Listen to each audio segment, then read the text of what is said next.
con mayor frecuencia y va a ser contagioso para la comunidad, para su familia. Por lo tanto, hay una connotación clínica y epidemiológica. Eso tomen en cuenta. ¿Alguna pregunta sobre esto? El diagnóstico, si hay preguntas, me interrumpen, no hay problema. ¿Listo? El diagnóstico de la tuberculosis se basa en el aislamiento del bacilo de Koch mediante bacteriología. Es lo más importante. Es el principal método diagnóstico. La radiografía, el examen clínico, la historia clínica y otros exámenes sugieren la presencia de tuberculosis. Sugieren, pero no diagnostican tuberculosis. Entonces, además ahora disponemos de pruebas de biología molecular que sí confirman el diagnóstico. Por lo tanto, el diagnóstico actual es bacteriológico y por biología molecular. Ahora, la baciloscopía todavía sigue siendo el método más fácil y barato y accesible. Con el método de Ziel-Nielsen que ustedes han aprendido en microbiología. Entonces, cuando se informa, el laboratorio te informa como VAR, positivo o negativo. VAR quiere decir bacilo ácido alcohol resistente. VAR, ¿cuántos VAR en la lámina han encontrado? ¿No es cierto? Conteo de los bacilos en la lámina. Entonces, ¿cómo se califica? ¿Cómo informa el laboratorio? Informa negativa cuando no se observan VAR en toda la lámina. 1 a 9 bacilos presentes en toda la lámina se considera positiva si se encuentra en 2 muestras diferentes. Positivo en la cruz son 10 a 99 bacilos en 100 campos microscópicos observados. 10 a 99. Positiva 2 cruces, 1 a 10 bacilos ácido alcohol resistentes por campo, por cada campo, en 50 campos observados. Positiva 3 cruces, más de 10 bacilos por campo en 20 campos observados. Esa es la forma que te va a reportar el laboratorio la prueba de baciloscopía. ¿Alguna pregunta?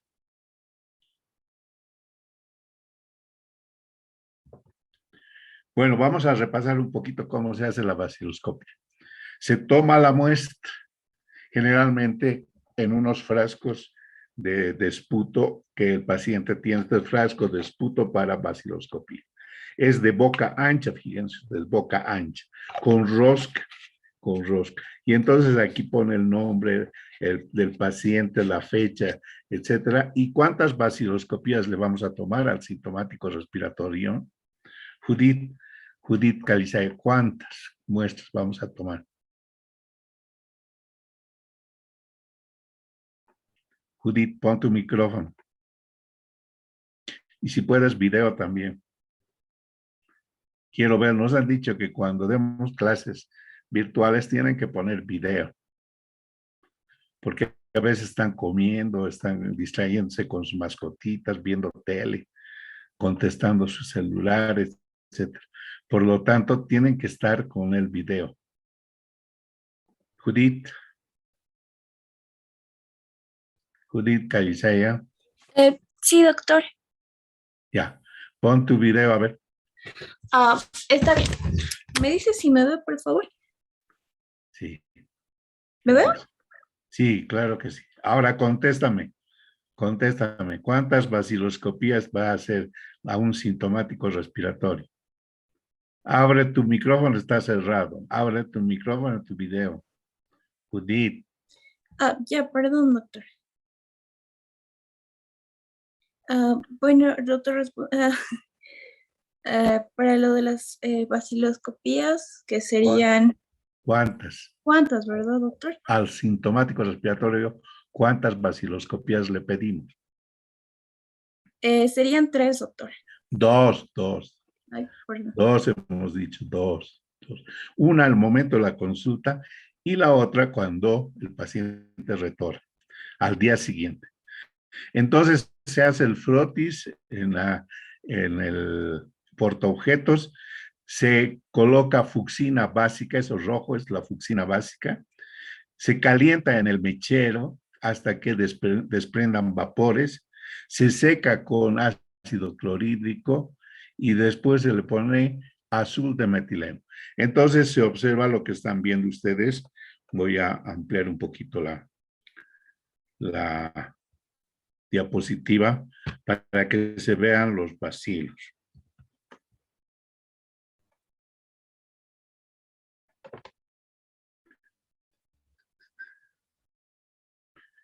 ¿Dónde está? ¿Dónde está mi mouse? Se ha perdido mi mouse. Oh. Aquí está, aquí está. Ay, no se puede.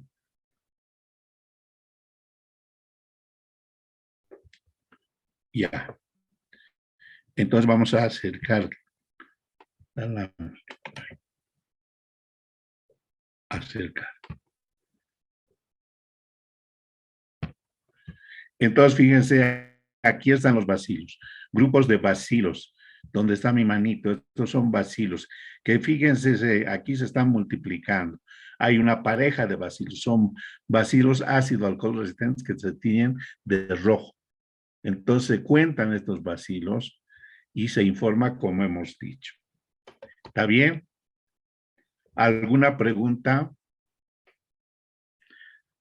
Bueno, otra forma de diagnóstico muy importante bacteriológica es el cultivo. El cultivo es en Lowenstein-Jensen. También en Bolivia se utiliza el Ogawa, el Ogao. Son métodos enriquecidos con mucha albúmina. Y entonces las colonias se ven como este tubo así, verrucosas, blanquecinas. Esas son colonias de bacilo de la tuberculosis. Estos son escotocromógenos, es decir, bacilos Mycobacterium que no son patógenos, son potencialmente patógenos, que te adquieren colores, como en este caso anaranjado, ¿no? Pero la del Mycobacterium tuberculoso humano es así, las colonias son verrucosas blanquecinas. El cultivo es el mejor método para asegurar el diagnóstico, certeramente, pero tiene sus limitaciones y una de las limitaciones es el tiempo. Se informa entre 6 a 8 semanas.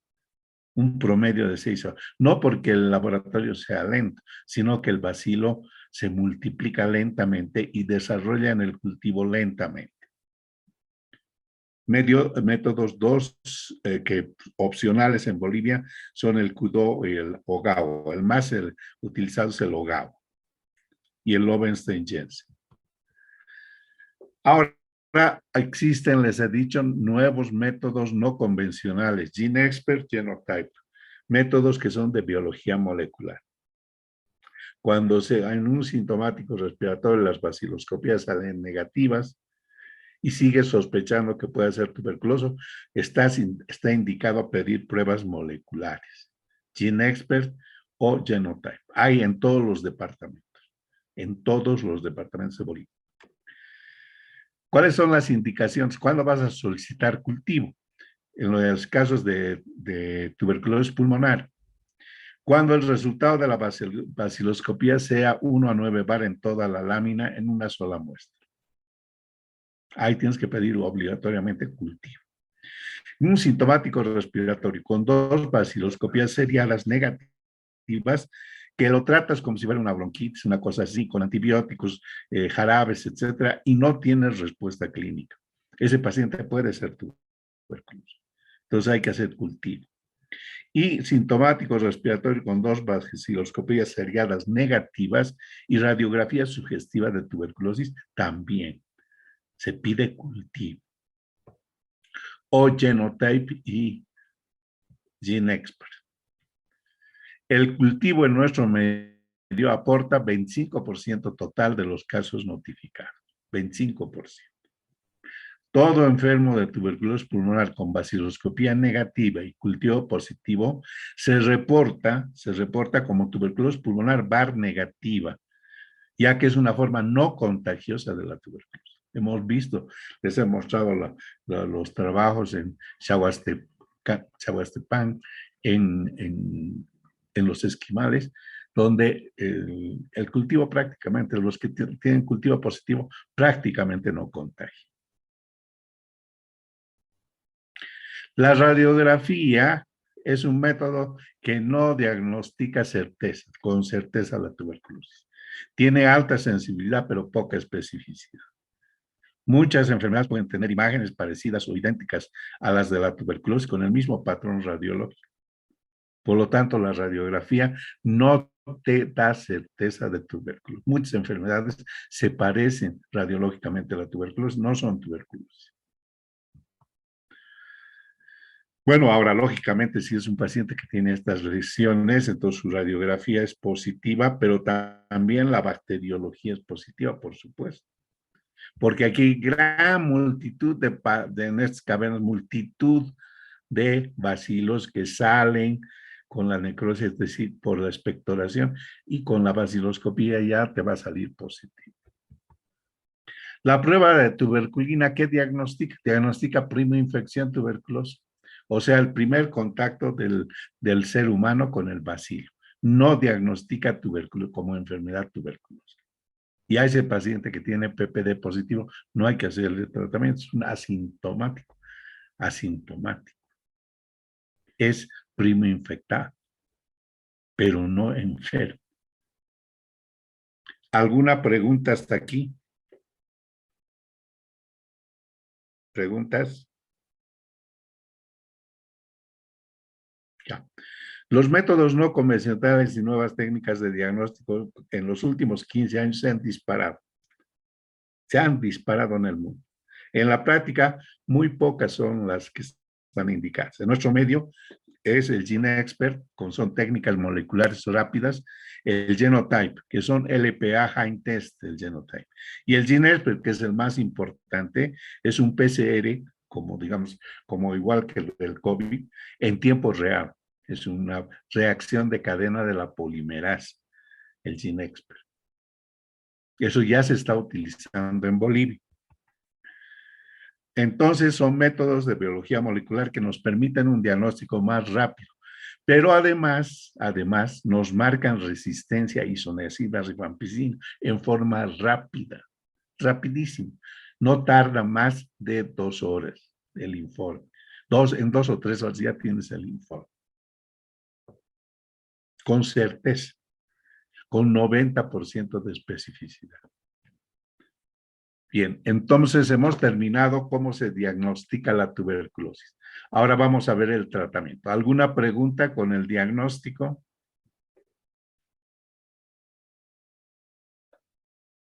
¿Preguntas? Sí. Pon tu video. Pon tu video, Nader.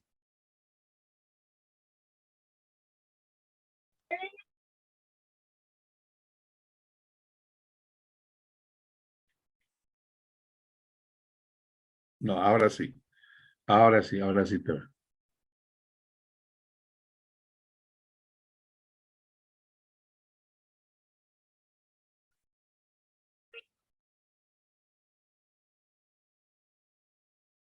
Sí, son diferentes.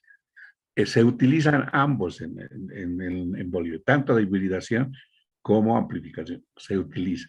Pero el más frecuentemente utilizado en los laboratorios es el de amplificación.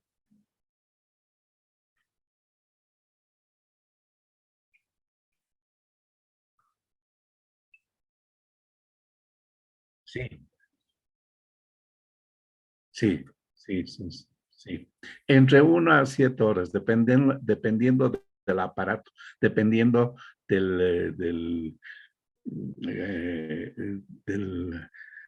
de la programación en la computadora. Sí. ¿Alguna pregunta más con el diagnóstico? Cuando pregunte, pongan micrófono y su video, por favor. Ya, Doctor, vamos una a hablar sobre pregunta. el tratamiento de la tuberculosis. ¿Qué aspectos vamos a tocar para el tratamiento de la tuberculosis? Las bases bacteriológicas, los tipos de población bacilar que existen. Hemos dicho que el bacilo no tiene la misma virulencia virulencia.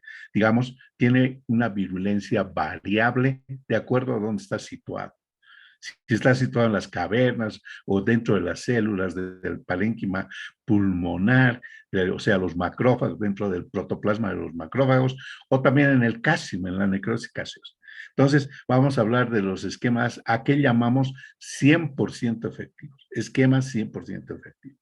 Vamos a hablar un poquito del estudio de cohortes. ¿A qué se refiere el estudio de cohortes en el tratamiento de la tuberculosis? Casos especiales, algunos casos especiales donde tenemos que salirnos un poco de los esquemas normativos del programa. Efectos secundarios de los medicamentos y las resistencias bacterianas.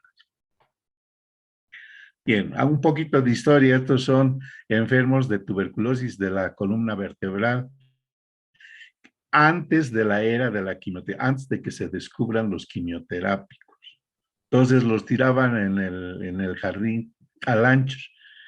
Pensaban que la luz ultravioleta los iba a curar. Entonces los hacían recostar en el jardín desnudos para ver si se curaban de su tuberculosis. También había colapsoterapia, se hacían neumotórax terapéutico, se metía aire a los pulmones para que se cierren las cavernas y las paredes de las cavernas se peguen y entonces cicatrizan las lesiones. Sí, cicatrizaban las lesiones, pero no matábamos al bacilo. Ese neumotórax no mataba al bacilo.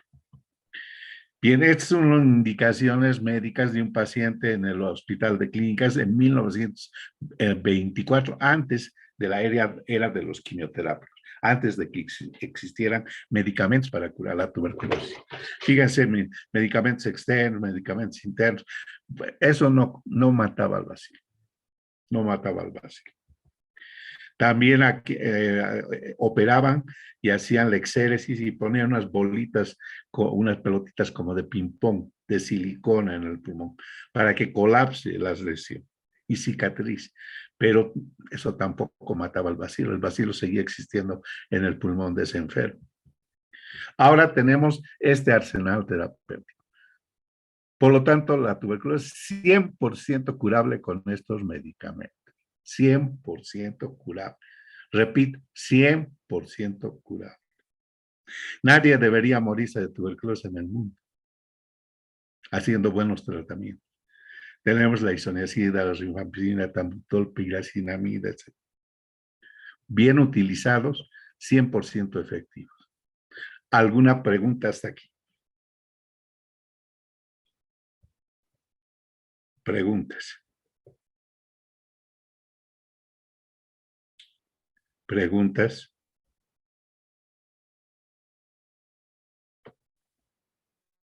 No hay preguntas. Vamos. Un poquito de historia de la quimioterapia. ¿Cuándo se descubren los medicamentos para curar la tuberculosis? En 1944 al 47, la streptomicina, que ya no existe actualmente, ya no se fabrica.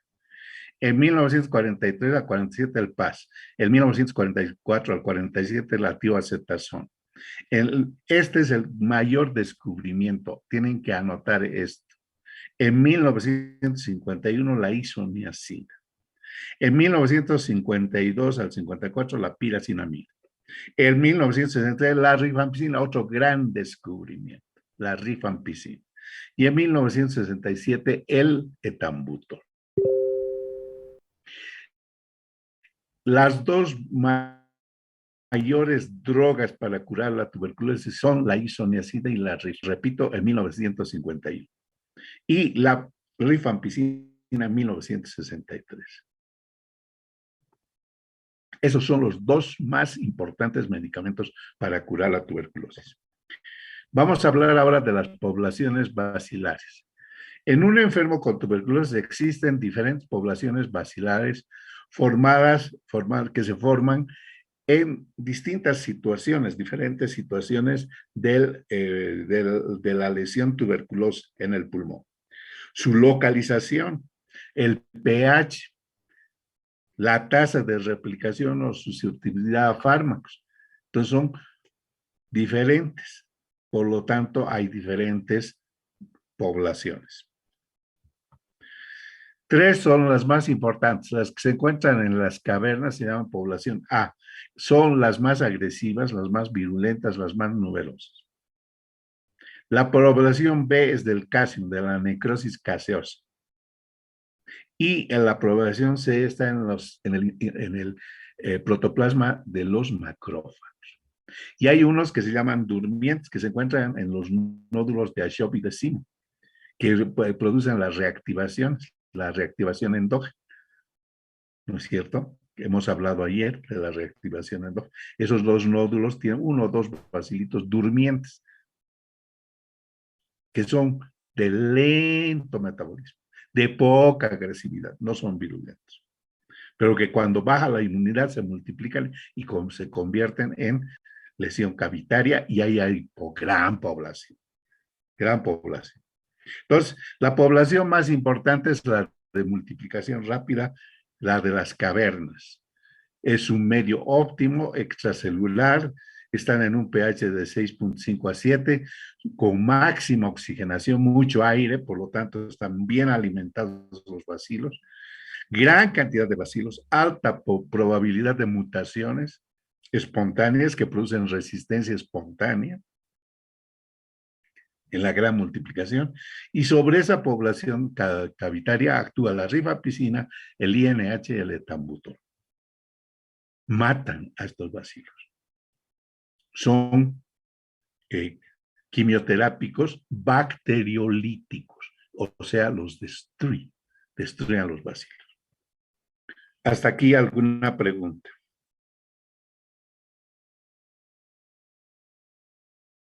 Preguntas. Preguntas.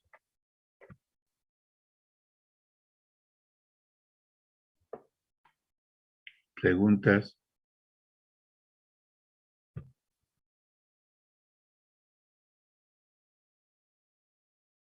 Cabrera Forón, ¿tienes alguna pregunta? Buenas noches, doctor. No, todo está claro. Ya. Bueno, seguimos entonces.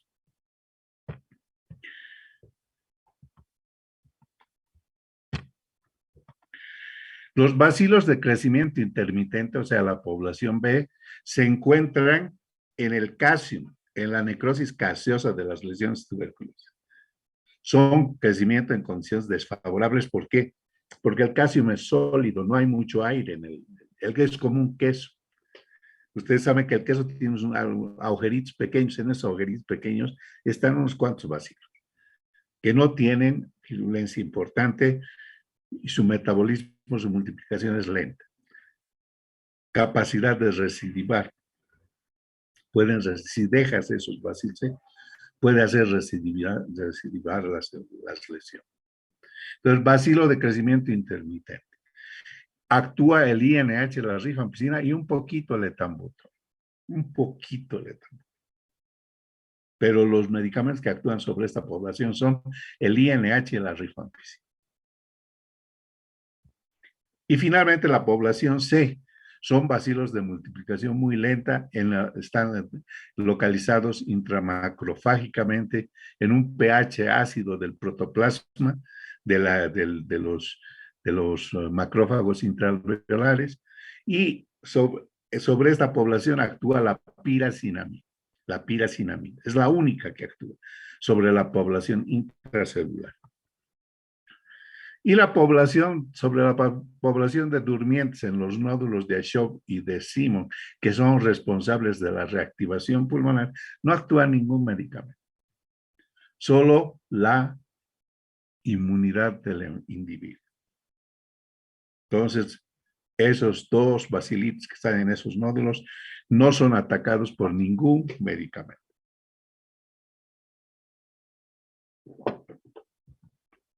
Entonces, el esquema nacional comprende 4 medicamentos inicialmente. Por eso se llama 100% efectivo, porque la rifampicina del esquema nacional actúa sobre la población extracelular y la del calcio. La piracinamida sobre la población intracelular, en pH ácido. El etambutol sobre la población extracelular y el CASI. Y el INH también, sobre la población extracelular de las cavernas y el CASI. Entonces, actúan estos medicamentos sobre todas las poblaciones bacilares activas en una lesión pulmonar. Por eso se llama 100% efectivo el esquema. Entonces, cura el 100% de los casos pulmonares y extrapulmonares. 100% de cura. ¿Alguna pregunta? Está aquí. Preguntas.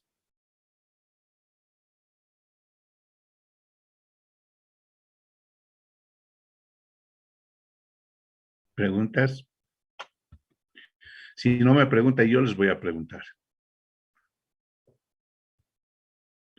Y si no me responden, les voy a bajar nota en el parcial.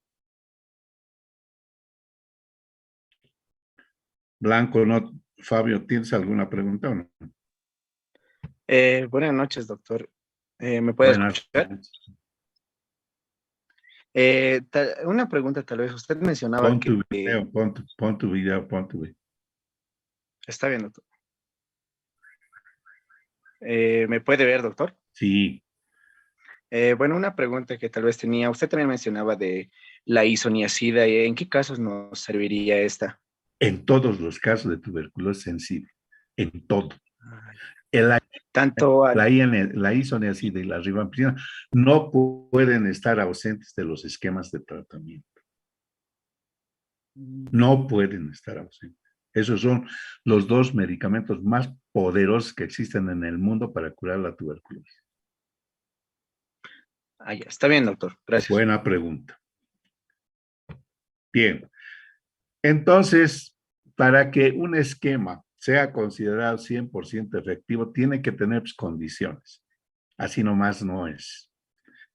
Tiene los 4 medicamentos que matan todas las formas bacilares, todas las poblaciones bacilares. Pero tiene que ser de administración diaria o en forma intermitente en 2 fases. Primero diaria y después intermitente, una segunda fase. Periodos cortos no deben pasar de los 8 meses. 6 meses nuestro médico. El esquema es 6 meses, 6 meses. No debe ser más largo, porque el paciente abandona después del tratamiento y puede hacer resistencia. Cuidar la rifampicina. Cuidar la rifampicina. No puedes hacer resistencia a la rifampicina. Si un paciente se autoadministra la medicación y se compra rifampicina de contrabando en Santa Cruz, por ejemplo, ya tiene posibilidades de hacer resistencia. Lo más importante es supervisión completa y estricta. ¿Qué quiere decir supervisión completa y estricta del tratamiento?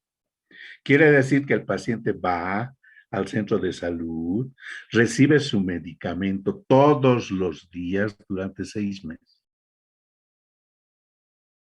¿Me están entendiendo? Llega al centro de salud, ingresa, soy tal persona, muy bien, la enfermera tiene reservado su tratamiento, le da el tratamiento y espera que trague, tiene que ver que trague el paciente, el médico. Porque hay pacientes que se guardan en los cachetes los medicamentos, salen a la puerta del centro de salud y lo escupe. Por lo tanto, tiene que estar seguro el personal y tú también como médico de que el paciente ha tragado los medicamentos. Eso se llama supervisión completa. Los 6 meses del tratamiento. Se administra en una sola dosis. El paciente llega y de a poco todo el esquema del tratamiento. Generalmente son 8 tabletas, entre 7 tabletas, 7, 8 tabletas. Todo, poco a poco, todo el tratamiento. En unas, no se reparten las dos, nunca se reparten las dos. Pregunta de examen va a ser eso. La piracinamida en la mañana, 2 cápsulas al mediodía, en la noche. No se reparten las dos. Se da en una sola dosis. Todo el tratamiento. Dosis única. ¿Alguna pregunta? Doctor, buenas noches. Soy Elena. Va a disculpar, ingresé un poco tarde a la clase. Tenía problemas de conexión. Tengo una pregunta Sí, en pon tu cuanto al video. tratamiento. Elenita, pon tu video. Ya está bien. ¿Se me ve? No, Ahora, Ahora, ahora sí.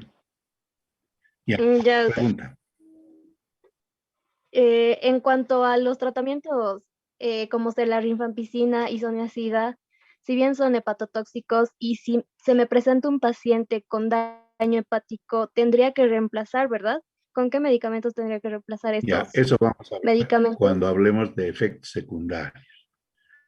Te estás Ah, ya, anticipando un poco.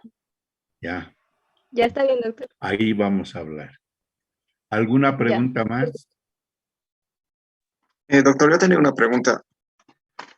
Sí. Pon tu video, Arismen. Sí, ya está, doctor. Ya.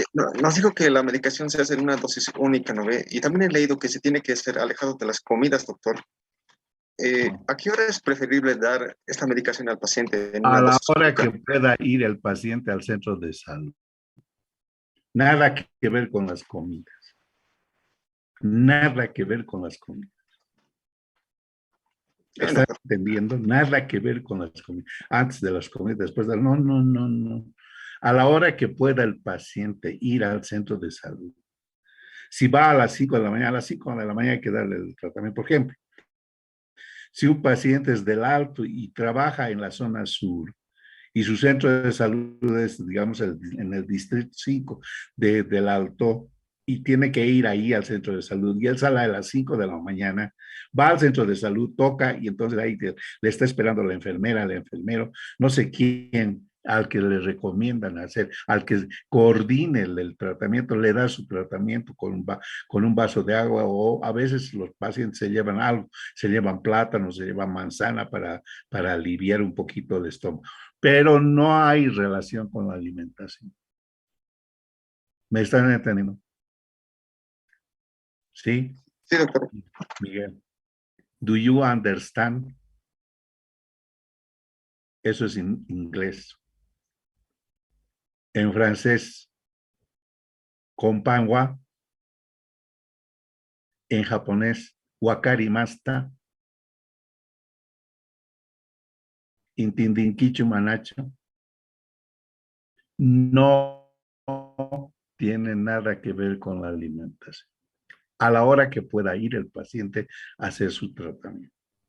¿Alguna pregunta más? Ya, vamos entonces.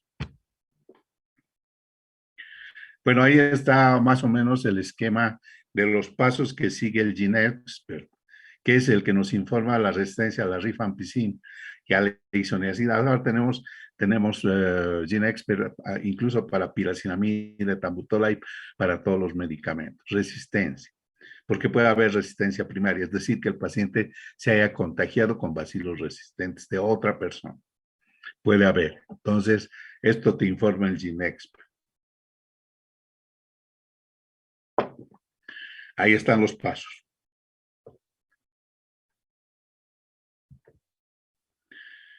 Entonces, 27 estudios en el mundo, incluyendo alrededor de 10,000 participantes, fueron incluidos en una revisión en todo el mundo prácticamente para detección de resistencia a la rifampicina, con una sensibilidad global del 95% y una especificidad de 98%. Por lo tanto, eso es lo que te informa. Eso es por recomendación de la Organización Mundial de la Salud. Bolivia tiene gratuito para el paciente, gratuito.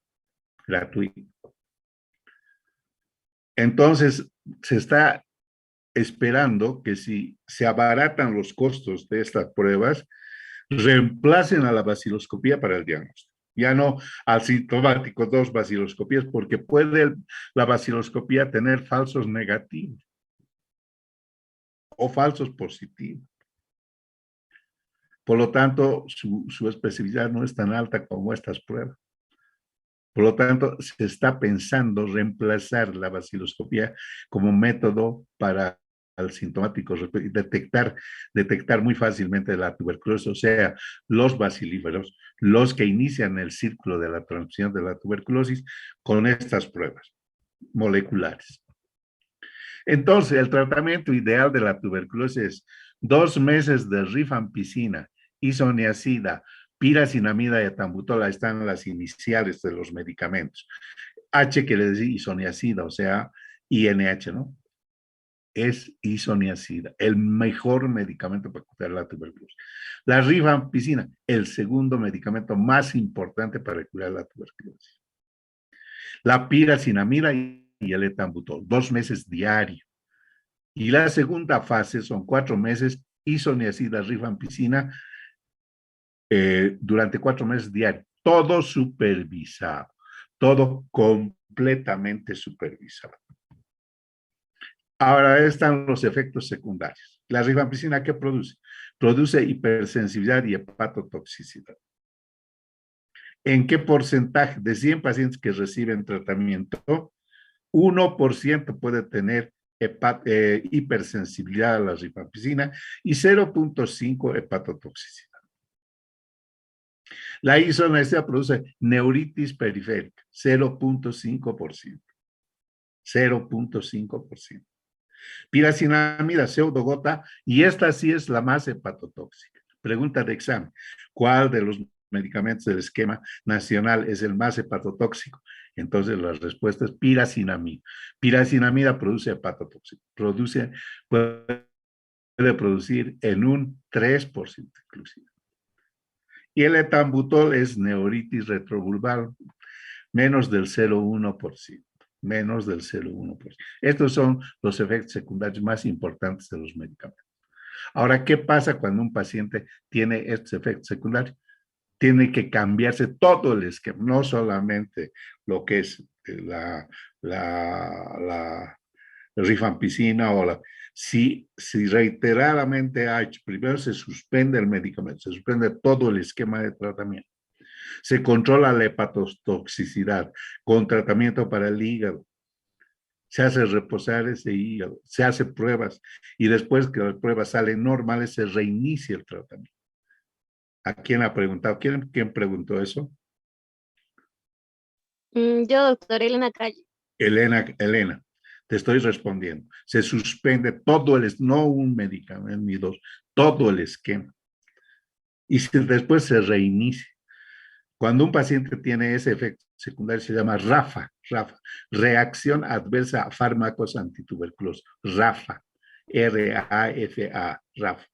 Entonces suspende todo, se vuelve a reiniciar. Si se reinicia y otra vez toxicidad hepática y otra vez la toxicidad hepática no está superada, entonces cambia todo el esquema de tratamiento. Es un paciente RAFA. A ese paciente RAFA se le cambia todo el esquema de tratamiento con drogas de segunda línea que ya vamos a ver.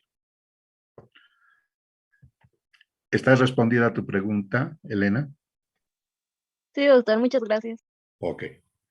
El esquema de tratamiento a utilizarse en casos nuevos de tuberculosis extrapulmonar o pulmonar, cualquiera sea su localización, es rifampicina, isoniazida, piracinamida, etambutol, primera fase, 2 meses completamente supervisado. Y segunda fase, rifampicina, isoniazida, también supervisado, completamente supervisado, los 6 meses supervisado. Bien. ¿Hasta aquí alguna pregunta?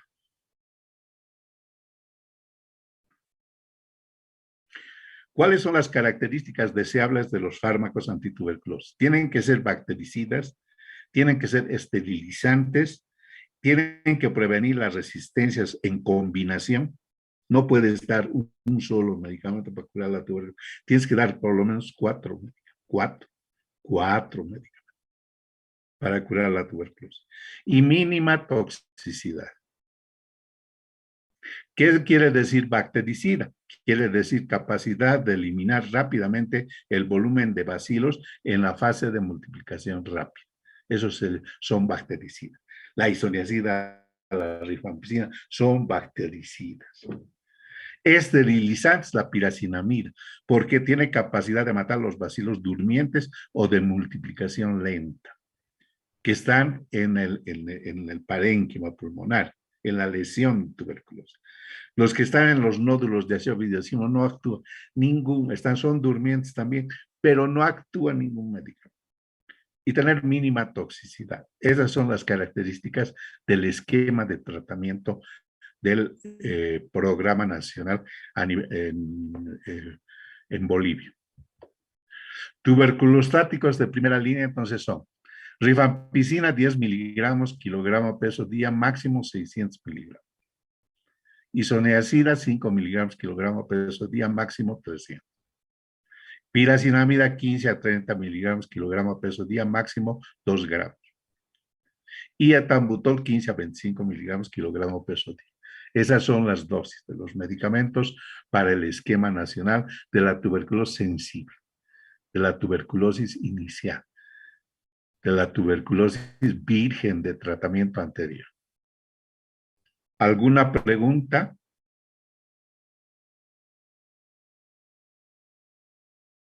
¿Preguntas?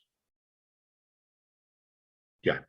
Ahora vamos a hablar sobre el estudio de cohorte. Eso es cómo egresan, qué posibilidades de egreso, cómo tiene que egresar el paciente de un esquema de tratamiento. Una multitud de pacientes, una comunidad de pacientes. Porque en este caso, por ejemplo, tenemos un total de 45 pacientes aquí, 45 pacientes, de los cuales curados se llaman aquellos que, terminados los 6 meses de tratamiento, tienen baciloscopía negativa y cultivo negativo. Eso se llaman curados. 22 curados, de los 45, 22 curados. Tratamiento terminado. 19 pacientes han terminado el tratamiento, pero no tenían baciloscopía final, ni cultivo final negativo. No se les ha hecho la prueba. Por alguna razón, el paciente no ha acudido, la muestra no era buena, el laboratorio ha rechazado las muestras. Bueno, una serie de problemas. No se ha hecho, no tenemos resultado de las pruebas. Eso está mal. Eso está mal. Esos son terminados tratamiento, pero no se consideran curados. Fallecidos cuando se mueren por cualquier causa, no solamente tuberculosis. Está yendo a recibir su tratamiento y ha tenido un accidente, entonces se muere, ese es fallecido. En esta corte de los 45, uno fallecido. Fracaso, ¿a qué se llama fracaso? Se llama paciente que ha fracasado el esquema cuando su baciloscopía se mantiene positiva hasta el 4º mes y no cambia. La baciloscopía se mantiene positiva, ese es fracaso. Probablemente se contagió con bacilos resistentes de un foco, de un bacilífero que ha estado en contacto con él, resistente. Falta de seguimiento, son abandonos prácticamente. Ya no viene, 4 semanas que no viene a hacer su tratamiento.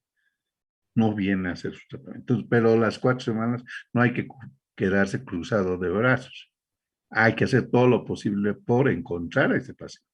En su historia clínica y en su tarjeta de tratamiento, que en la práctica ustedes van a ver cómo es la tarjeta de tratamiento de tuberculosis, ahí está toda la afiliación del enfermo y la dirección exacta, sus amigos, teléfonos de su compadre, etcétera, dónde trabaja, todo absolutamente. Entonces tienes que a través de eso encontrar a ese paciente y seguir el tratamiento.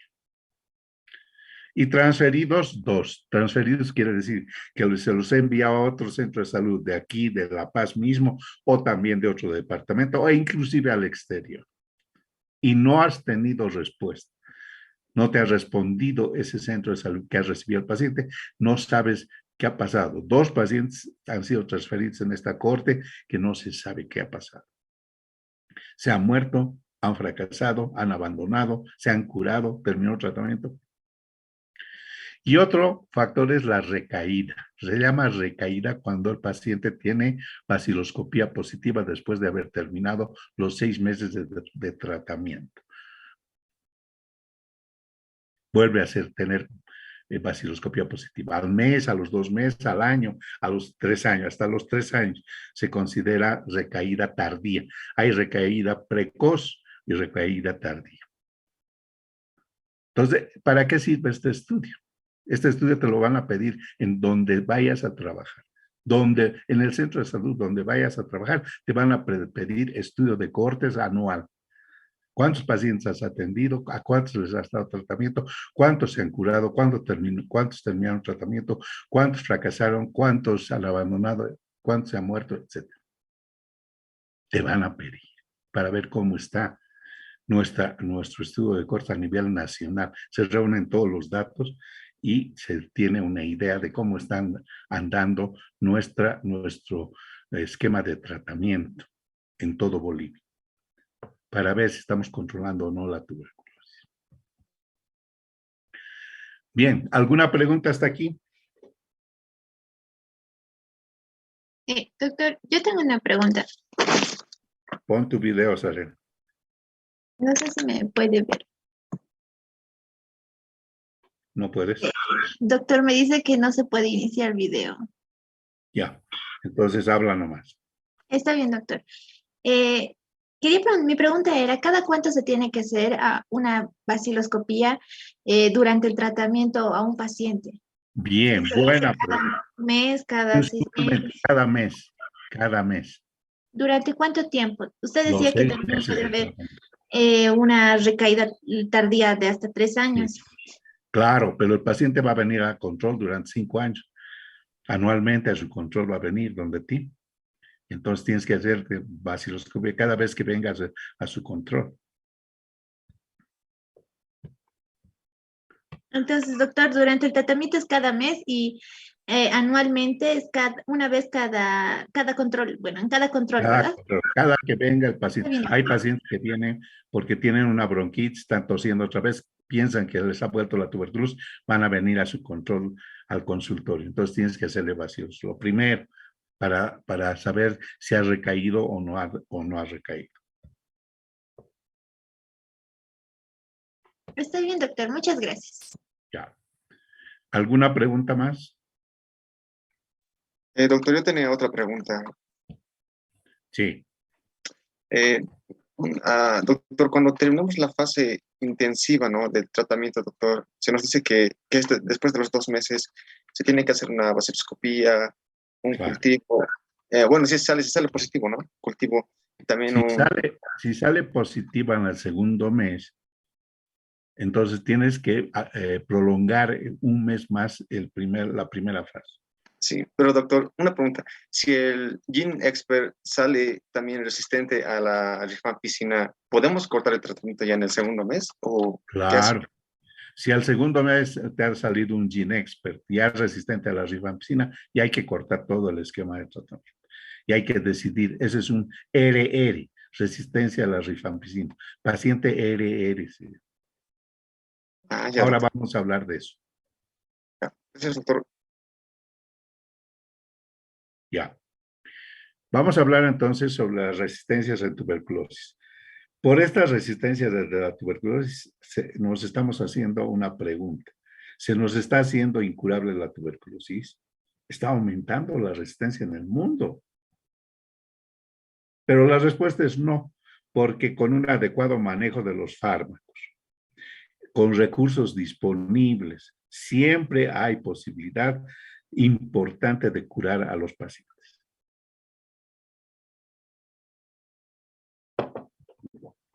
Entonces, no se requieren otras combinaciones que la que hemos dicho para curar la tuberculosis. Todas las formas de tuberculosis, extrapulmonares y pulmonares. Ahora, el esquema pediátrico para los niños, 2 meses de rifampicina, isoniazida, pirazinamida sin etambutol y 4 meses de rifampicina, isoniazida, 6 meses de tratamiento. En caso de meningitis, hay que agregar al esquema, antiguamente se agregaba streptomicina, pero ahora se puede agregar el etambutol. Los casos referidos a la especialidad de pediatría. Pediatría es la que se encarga de hacer el tratamiento. No es fácil diagnosticar la tuberculosis infantil. Tiene que tener contexto de contacto con bacilífero al niño. Tiene que estar enfermito, verdaderamente enfermito, tiene que tener radiografía patológica y tiene que tener bacteriología o GeneXpert positivo en lavado gástrico. Así hemos dicho que casi se diagnostica la tuberculosis infantil. Casos especiales. En la meningitis tuberculosa hay que aumentar corticoides. La silicotuberculosis hay que prolongar a 8 meses el tratamiento. La tuberculosis en embarazo no tiene problema, es el mismo esquema. E insuficiencia hepática, pues hay que hacer lo que hemos dicho, ¿no? Si es, el paciente tiene que tener hígado normal para iniciar el tratamiento. O sea, tienes que hacer pruebas de laboratorio, ecografía de hígado, todo normal, le inicia el tratamiento. Si no tiene eso, no le inicia el tratamiento porque te va a hacer toxicidad. Igual en la insuficiencia renal. Tienes que tener condiciones laboratoriales y clínicas para iniciar el tratamiento a los insuficientes renales y a los insuficientes hepáticos. A los diabéticos hay que prolongar a 8 meses. Y en el VIH-Sida hay que dar simultáneamente el tratamiento para VIH-Sida y para tuberculosis. Los corticoides, cuando utilizamos en tuberculosis miliar, las meningitis, en la tuberculosis agudas muy graves se puede utilizar. Tuberculosis de las serosas, de pleura, de pericardio, de peritoneo. Y tuberculosis que pueden obstruir conductos, por ejemplo, el conducto de Falopio en el género femenino. Y control de hipersensibilidad a los medicamentos. Cuando hay hipersensibilidad puedes utilizar corticoides. Conclusión, todas las formas de tuberculosis, incluidas las formas extrapulmonares, con cualquier naturaleza se curan en el 100% de los casos, con el esquema nacional. El esquema nacional es 100% efectivo, pero tiene que tener una condición, supervisión completa. Entonces, hablando de resistencias, la resistencia natural o espontánea es la resistencia que se produce naturalmente en cualquier paciente que tenga tuberculosis, se produce por mutación natural. El bacilo se defiende mutando, haciendo mutaciones resistentes a los medicamentos. Por ejemplo, si tienes una caverna de 4 centímetros de diámetro, en esa caverna de 4 centímetros de diámetro hay 100 millones de bacilos, 100 millones de bacilos. De esos 100 millones de bacilos, uno ya es resistente por mutación, mutante natural resistente a la isoniazida. Uno a la rifampicina, uno a la piracilina, uno a la etambutol. Por eso se dan 4 medicamentos. Es la resistencia más importante que tenemos que destruir. ¿Cómo destruimos esta resistencia natural o espontánea? Asociando medicamentos, dando 4 medicamentos, no 3 ni 2, 4 medicamentos para la tuberculosis. La resistencia primaria es cuando un paciente se ha contagiado con bacilos resistentes de otra persona. Resistencia secundaria es cuando el paciente ha hecho irregularidades, tú no le has dado una buena dosificación del esquema, no has hecho una buena supervisión y se ha producido la resistencia. MDR es multidrogoresistencia, es resistencia simultánea a la rifampicina y a la isoniazida, determinada por GeneXpert o por cultivo, sensibilidad y resistencia. XDR es amplitud de la resistencia a todos. Ya tenemos algunos pacientes XDR aquí en Bolivia. 1 o 2 pacientes. Creo que hay uno en Santa Cruz, otro en Cochabamba.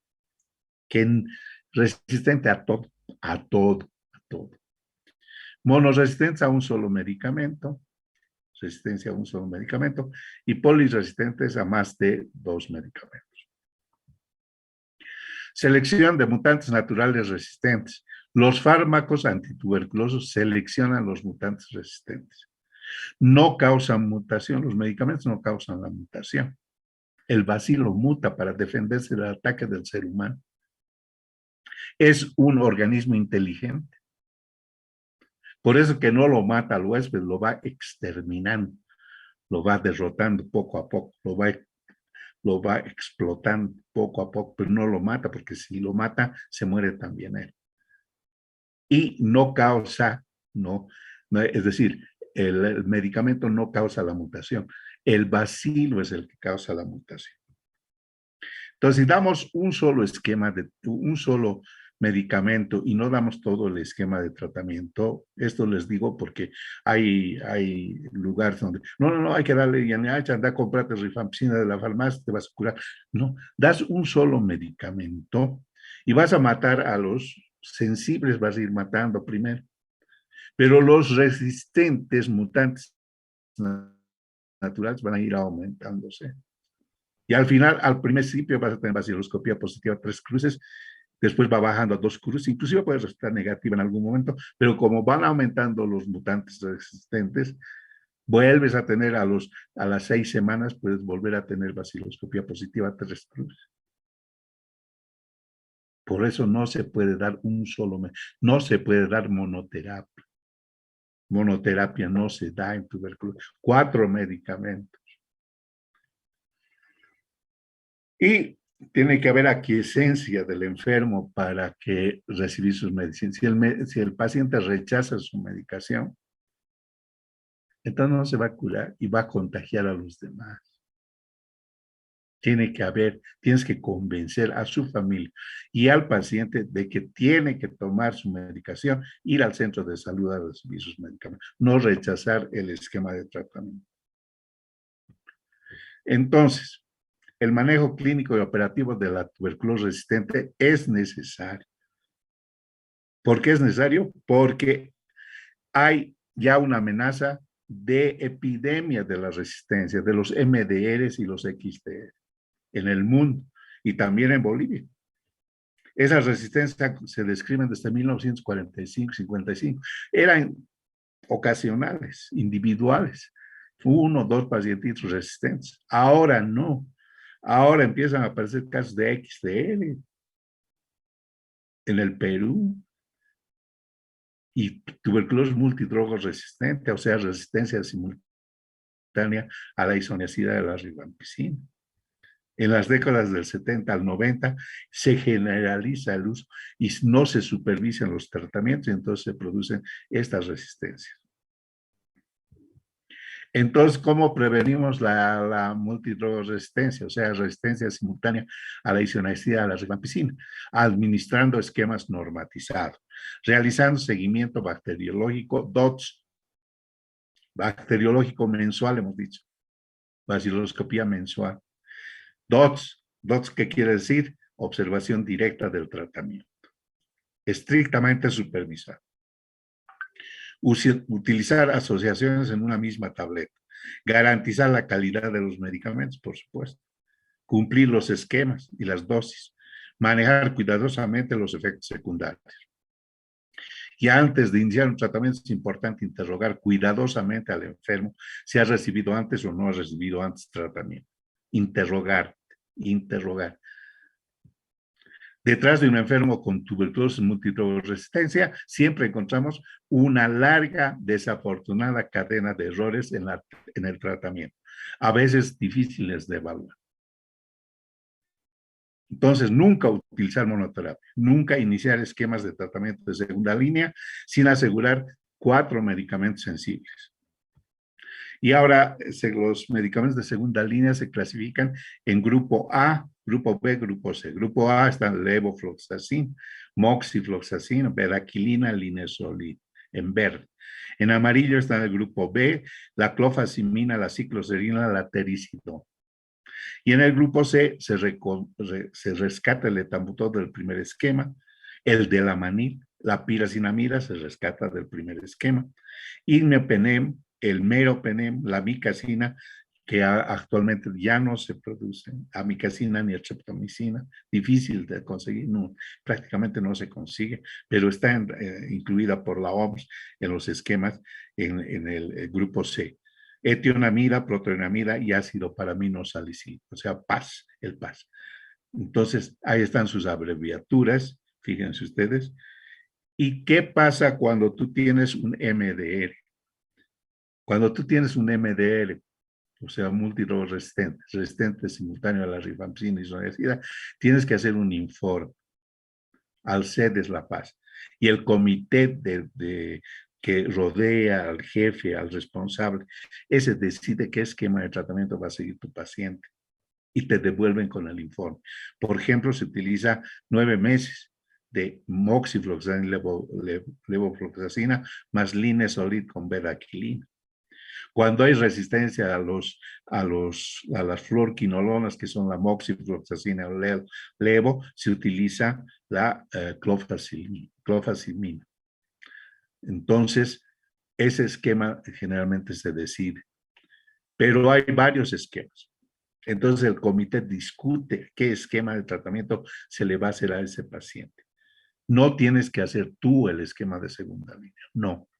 Tienes que mandar un informe al CEDES, el CEDES reúne al comité y el comité decide qué esquema de tratamiento le va a dar y te lo devuelve para que supervises el tratamiento.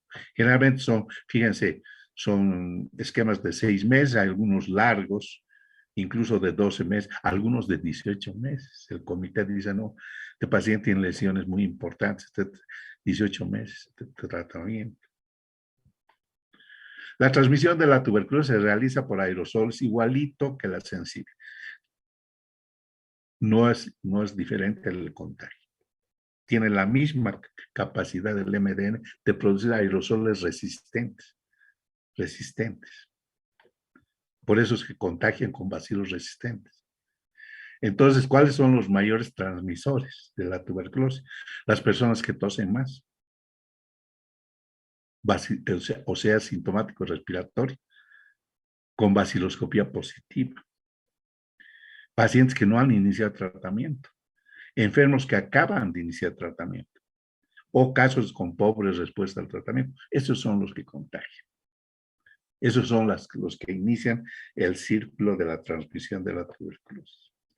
Y más aún con cuando son MDRs.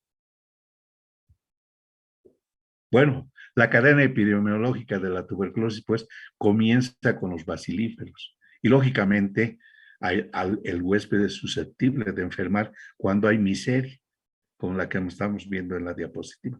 En esa miseria, ¿cómo no va a haber contagio? Baja de defensa, hacinamiento, etcétera, etcétera. Y hemos dicho que el bacilo es exterminador, es un exterminador del huésped, no lo mata, porque si lo matara se muere él también. Es un organismo inteligente, produce mutaciones para defenderse. Por eso es un exterminador, es un terminator, es un tuberculator.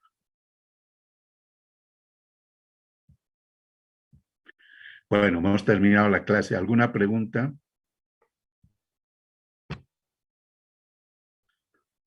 ¿Preguntas?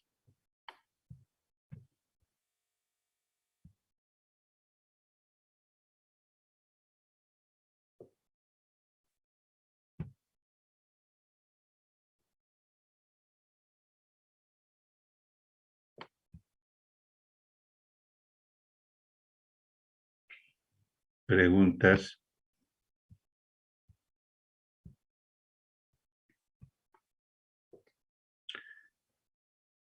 Bueno, no hay preguntas, entonces hemos terminado la tercera clase. Con esto hemos terminado el tema de tuberculosis y mañana ya iniciamos los otros temas, ¿no? Derrame pleural, eso ya va a dar otro docente. Creo que le toca al doctor Añamuro, ¿no? Esto sabe su coordinador, es decir, ¿qué se llama? Sarela, ¿no? O Nadesta, perdón, Nadesta. Tienes el programa, ¿no es cierto?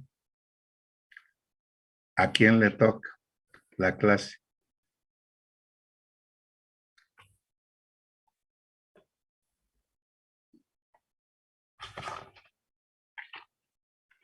Al doctor Añamuro le toca derrame pleural.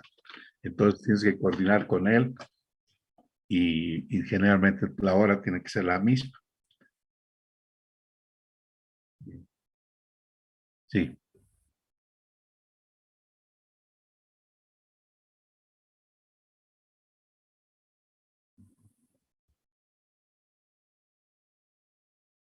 Ya.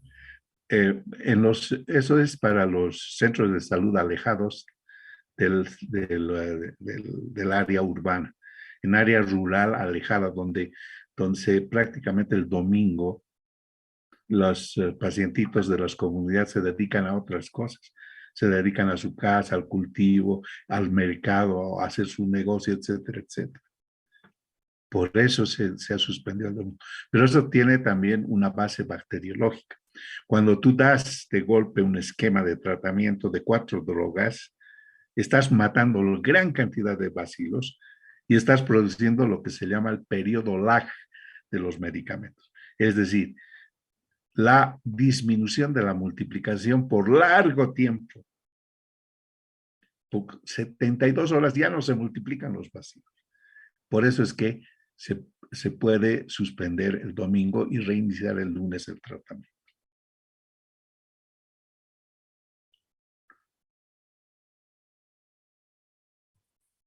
LAG, L-A-G, es en inglés.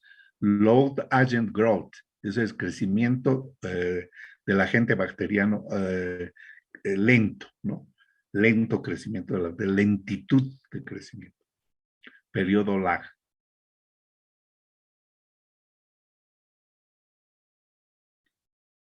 ¿Alguna pregunta más?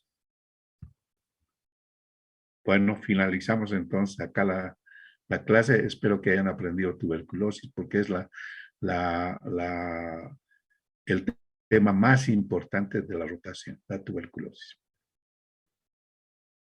Doctor, soy Elena Calle, no sé si me podría poner asistencia. Ingresé tarde a la clase, tenía problemas de señal con mi internet. Ya, listo, voy a anotar. Gracias, doctor.